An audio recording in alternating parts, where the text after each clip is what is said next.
All right, we're live. Andrew Smith, aka Travia's dad, Yes. aka a lawyer, aka leadership development, aka conflict resolution, aka mediation. Is there anything you don't do? That's what I want to know. Well, what's interesting is it started not that way. It started off when I was an engineer, and it just progressed as I went through different fields in the corporate sector, from Okay. engineering to business, then to law. So it all built up on everything else. So where would you say a majority of your focus is right now? The majority of my focus is right now with the leadership conflict resolution practice, which is really positioned to help organizations, help individuals get past conflicts. And not necessarily get past conflicts, but look at conflicts as a different way, from a different vantage point. The term I like to use is what I call conflict capital. How do I take your position and another person's position and come up with something better? That third alternative. Usually, what I find out is people come in with their very structured position. I want this, or the other person, I want that.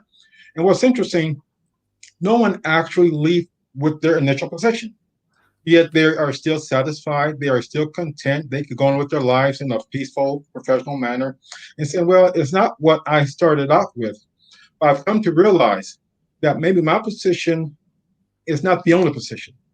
That if I'm open, if I be open-minded, if I just allow the other person to interact as far as bringing their position to the table. And what that involves, listening. What that involves is just maybe being quiet for a brief moment in time and just hear what the other person has to say. And just maybe we can move towards common ground. Just maybe we can move to a resolution. Just Yeah. maybe we can move to a better solution than I thought and that the other person thought. And so, what I like about conflict resolution and leadership development, it provides an opportunity for parties to move on, move on to the next level in their lives, next level in their business, next level in relationship. And so, it gives me a great satisfaction to help parties see things from a different perspective. And Yeah. what I find out, once you see things from a different perspective, that just opens up a blue ocean opportunity for people to really see life in a different, from a different vantage point. Well, and correct me if I'm wrong, but didn't you used to head up like the New Jersey mediation? What's the label Yes, for it? Didn't you, yes, like, lead all those folks that did that too? yes. I served 2 years as the state president, well, it's the New Jersey Associate Professional Mediators. It's located in New Jersey, but we're regionally focused in that we cover New Jersey, Pennsylvania, Delaware, New York, those surrounding areas. And in that capacity, I served an organization with about 200 plus attorneys and about 200 plus non attorneys. They were CPAs, school teachers, former school teachers, if you will, social workers, CPAs, engineers, things of that nature. And it was a great organization to have work parties to move past their various concerns in life and to move on from what they thought they wanted to perhaps something better that's workable for both parties. And I really enjoyed that opportunity to serve those 2 years as the president.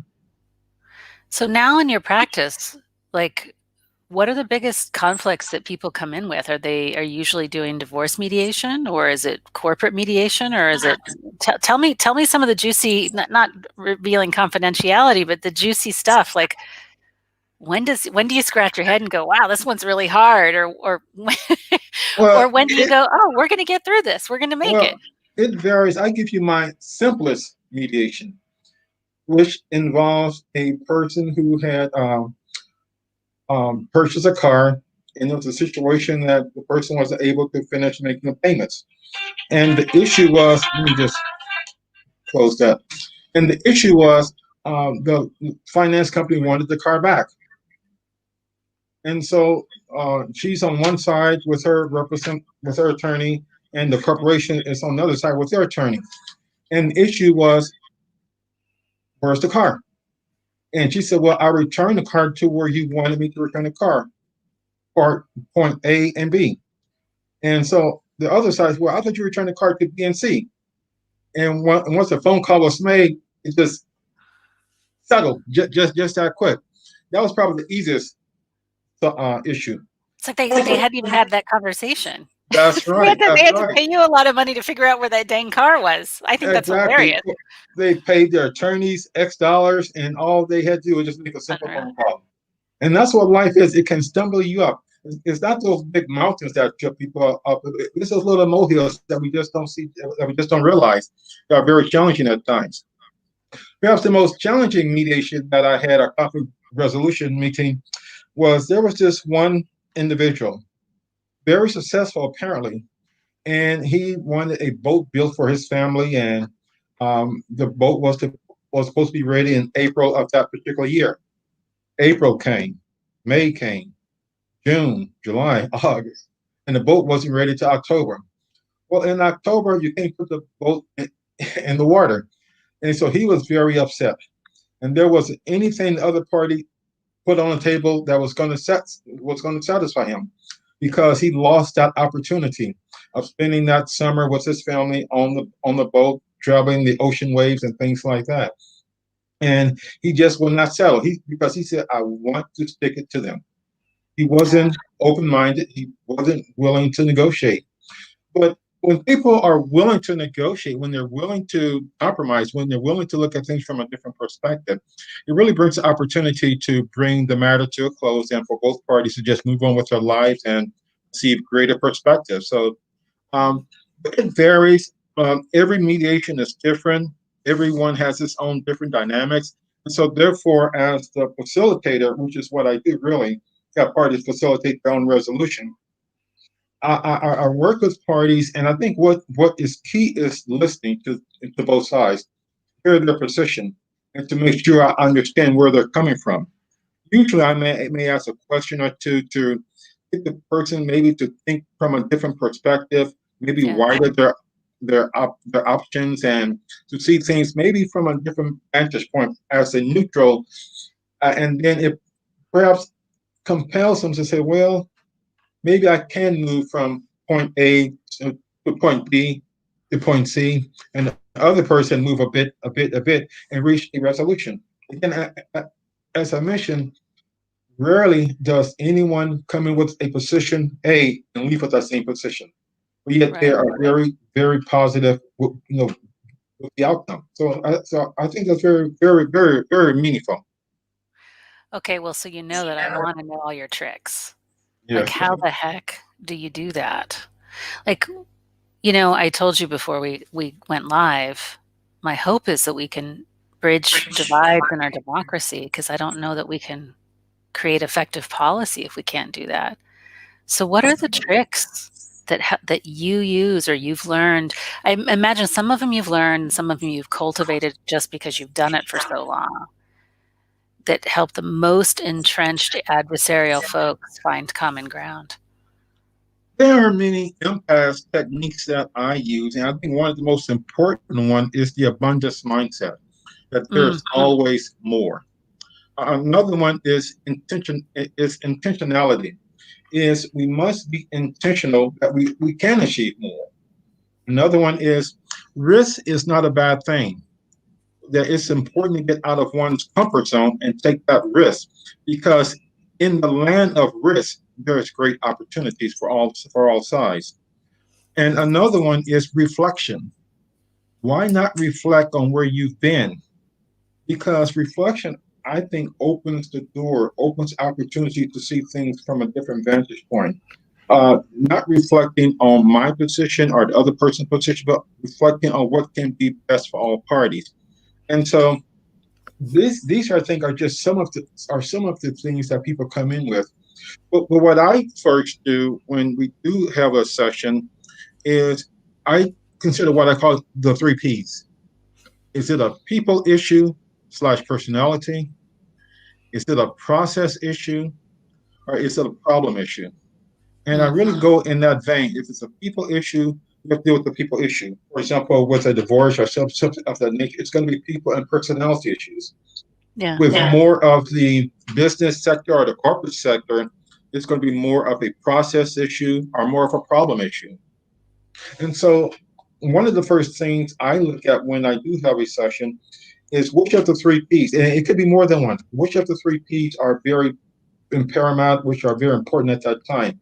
Is it a people personality clash? Because those are the toughest ones to get through.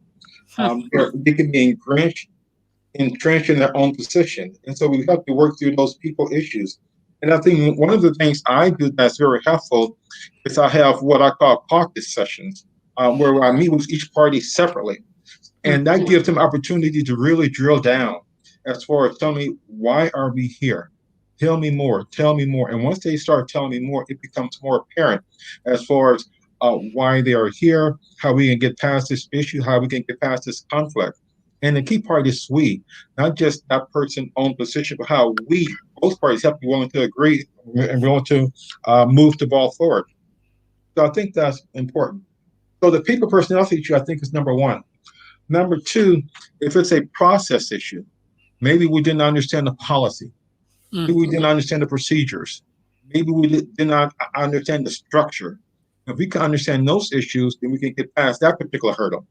And then the next one, which is the third one, if it's a problem issue, maybe I just didn't see from the way you perhaps trying to explain it to me, and we need to recalibrate. And how can we look at things from a different vantage point so we can move past the people personality issue, move past the process issue, and move past the problem issue. And once we get through those hurdles, it becomes more apparent that we can reach a resolution. We can reach a meaningful conclusion for both sides. Whereas I tell them, if we can get past this issue, you can go do your thing. You could go do your golfing. You could go and run to the various shops. You can just have a peace. And that's the fourth P. Get past the people, the process, the problem, then there's peace. And peace, I think, is a very powerful concept. Peace is, of course, it means different things to different people, but peace could be we can either go our own separate ways and live peaceably. Peace, we can have a new arrangement and live peaceably. So that's the fourth P that I think is very important. That we all want some type of peace in our professional lives, some type of peace in our personal lives, because it allows opportunity for all parties to move forward and to move on. Have you ever gotten into a situation where you lost your cool or felt like you could lose your cool, and how did you handle it? I don't think I got into a situation where I lost my cool. I got in a situation where I saw there's no way this is going to settle. Okay. And I felt that way as the mediator, as the conflict resolution specialist. I felt there at times there was no way it was going to settle. And what I do at that time, I said, look, it may be good for us to take a time out because we may not can resolve everything in one session within a day, for example, because it took years to get here. And so with the timeout, we may take a week timeout, a 2 weeks timeout. And so both parties can calm down, reflect, which is very powerful, as I mentioned earlier, reflect on where we are. And during that time out process, it provides opportunity for people, again, to reflect and to see, can I move the ball to the next level? And once people are in that timeout stage and it becomes apparent, do they want to stay where they are or do they want to move the ball forward? Do they want to stay mired in the situation or do they want to move the ball forward? And most people do want to move the ball forward. And I'm glad to say that, that's a very powerful concept. It sounds like there's that trade-off because if they don't move the ball forward, they miss out on the peace part of what you were saying. Exactly. And what's unique about what I do, it gives the parties the opportunity to reach their own resolution. Because the other option is to go through the litigation process. It goes through the court and where it's a fight. And maybe one side may win in the court's situation, but really there's not a lot of what that person may have even wanted. What I've learned is 98% of court litigation eventually settles. And so does it make sense to go through the months and years of the litigation process? Or would it be more meaningful to go through some type of conflict resolution, mediation process that can be done within a week or 2 weeks? And both parties, as we mentioned, be at peace and just move on. Why fight for a year, a month, and years just to win a dime? Yeah. This doesn't make sense. So what I'd asked you beforehand, let's play a game. Sure. Imagine that this is I'm really going to put you on the spot. So if you don't want to do it, please say no. But imagine that you had a Democrat show up and you had to mediate between these two. First of all, I mean, I want your opinion. Do you think it's even worth it to mediate between two such strong I mean, for our democracy, do you think there's an important element to being able to mediate between two sides that feel so polarized? And then how would you structure it? We'll lay the foundation. And one of the things I would do is just remind them that the Constitution that this country is based on is really a It's a contract contract. that was negotiated by 55 people, 55 different people, and 39 actually signed it. That contract consists of about 4,400 words. And that contract has governed this nation for well over 200 years. And so, even in that setting, they came from different viewpoints, different vantage points, and yet they were able to put a country together. And so, if they were able to do that, and it took a little while to do that, if they were able to come from their different vantage points, different positions, and work and put a constitution together that has governed this country for 200 years, surely one party and another party can meet together and build on that. And so it gives them a different perspective that if these people can do that, surely I can move the ball forward in my situation. Surely I can broaden my perspective. Surely I can come from a different vantage point. Surely I can at least try. Because once you try, you never know what may happen.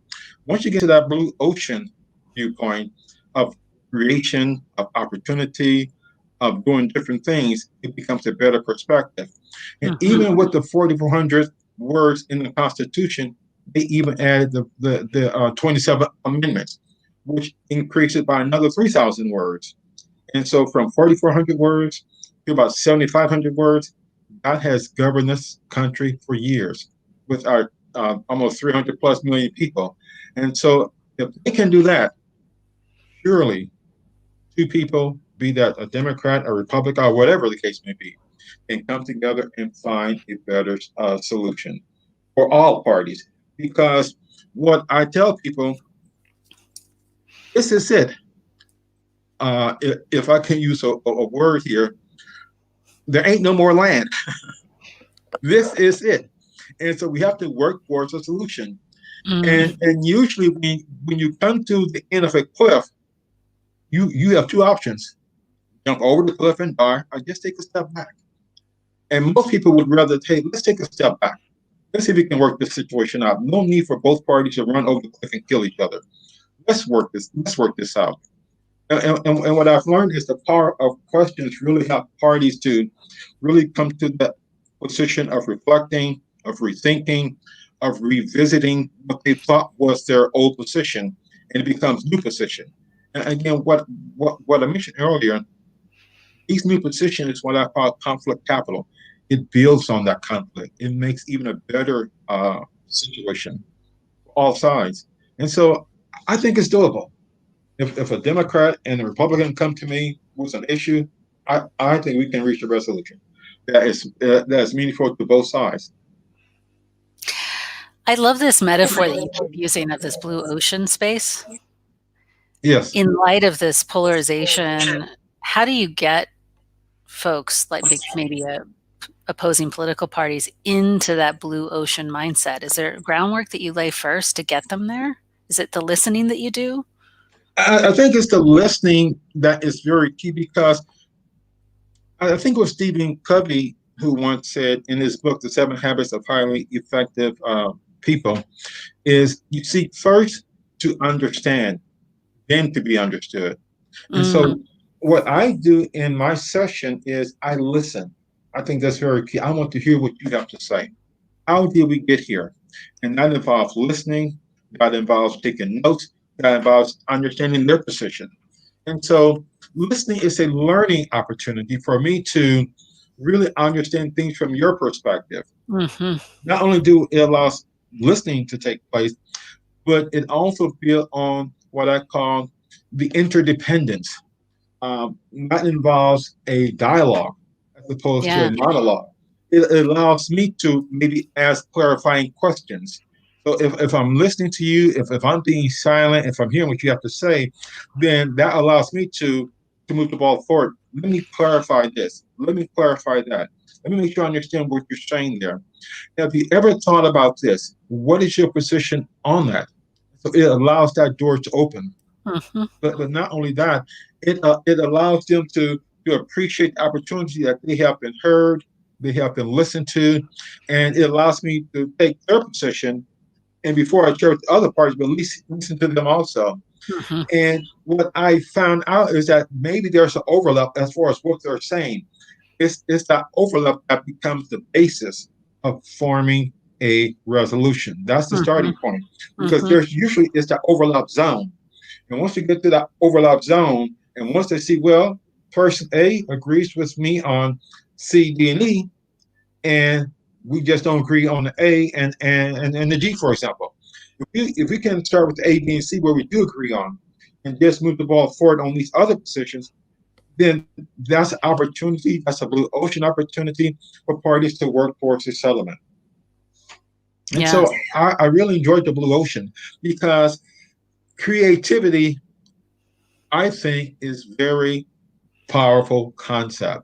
And once people start getting into that creation mode, that creativity mode, and see that they're doing something that is even better than what they thought, everyone loves to create and innovate Hmm.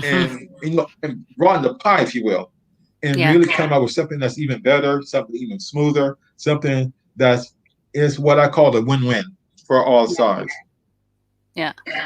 You know, as I listen to you, there's something about how you call forth in people a certain aspirational quality when you talked about mentioning the forefathers and hey, 39 folks, 55 people got together, 39 signed it. They all had pretty big differences of opinion. And for that many people to mediate means that we can do it too. And I hear you saying that again about the blue ocean and this aspirational innovation quality that we have as humans to want to co-create together. And so it sounds to me like what I loved hearing you say, because I'm starting to take a certain delight. You said, you know, spend the time understanding the other person first Mhm. before you express your point of view and be a humble listener and learner, which I Yes. also really, really appreciate. It takes a lot of humility though. It means we gotta means I'll say I, not we. I gotta let go of my ego and need to be right. I've got to be willing to just listen and learn, right? Yes. And I think what's key about that is very powerful, but you may hold your position, but if you just suspend your position just for a few minutes, and let's see if we can move the ball forward. And most people are willing to suspend their position for a little while, a week, a month, to see if there's something better. You can always come back if you don't agree. Usually they agree, and this is a great opportunity for all sides. So it's not Mhm. that I'm taking anything from them. I'm just asking them to suspend your position just for a moment in time, be that a Mhm. week, a month, or whatever, and to see if we can craft something better. Because the power of conflict resolution, you can always come back if you don't agree, because it's your agreement. That's right. It's not the court's agreement. It's your agreement. If you don't like it, don't agree. But most times, I'm glad to say most times, they agree. This is a better opportunity. Let's move on. This was so fun getting to talk to you and learn all these little tips. As we get ready to host a training, and as folks that aren't coming to the training but are sort of scratching their head, thinking about how to bring some of these principles into their own homes, what is the number one recommended skill that you think people should practice to be able to come to blue ocean agreements? The number one thing I would share with people is perspective. Mm, Is that life is short. We only have about 70, 80 years to really make an impact. And many times we even have less than that. Why not use the moment we have in time to make an impact?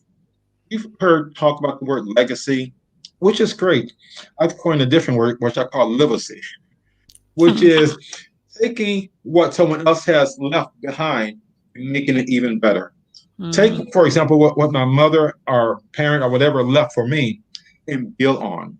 And so in our families, let's take what others have left us, be that a parent, a mother, father, or uncle, aunt, or whoever, and let's build on what they left and make it even greater for the next generation. Because we all are here only for a moment in time. And so while we're here on the stage of life, let's make life better, not only for ourselves, but for our offspring and for those that we come in contact with. Let's make life better for all because I think we all can do that. We Mm-hmm. all can do that if we start with the listening opportunity that is before us. And listening is opportunity. It's opportunity that invites other ideals, opportunities to invite others to become better than they were. And what's Mm-hmm. important, opportunity for me to become better as a better listener, as a better contributor to my family, to society, and even to the world as a whole. And so uh, it really involves knowing that it's not all about me, but rather it's about us. And once I understand it's about us, we all can move forward in a better and more peaceable life, which I think we all really want. Boy, those are great parting words from me to us. That is beautiful. Mhm. I keep wanting to call you Mr. Smith because you're Travia's dad. Andrew Smith, it was a Yeah. pleasure to meet you. Thank you Li- for Likewise. generously offering your time to teach us how we could manage conflict better in our own homes, even. And for everyone that wants more information, there's all kinds of information about Andrew Smith's practice, his leadership development, conflict resolution practice. And thank you so much for being here. Tracy, thank you. It was an honor and a privilege. I really appreciate it. Thank you so much. All right. Be well. Take care now. Thank you so much. Bye now.